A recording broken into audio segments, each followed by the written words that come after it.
भ्रममान होणं, पतीला काय, आणि पती डोलणारा असला तर तिचे तर काय आहे दोष, मग पांडुरंगावरच. त्यामुळं पतीची सेवा करावी. पतिव्रता होती मंदोदरी, सहज उचलली पेटी मंदोदरीनं, सहज, आणि उघडलं तर तिथं 5-6 महिन्याचं बालक होत. कोण होती 5-6 महिन्याची ती मुलगी? सीता होती. मग मला सांगा, 5-6 महिन्याची बालक असणारी सीता ज्याला उचलली नाही त्याला गोसावड झाल्यावर कशी उचलली?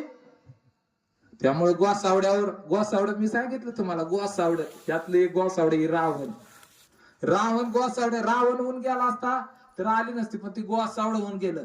म्हणून तुम्हाला फसवणारी लोक गोसावडीच होतात, कळलं का? असा राम राम रहीम ह्याचं मी हिस्ट्री घेत नाही, कारण कसं आहे माहितीये का,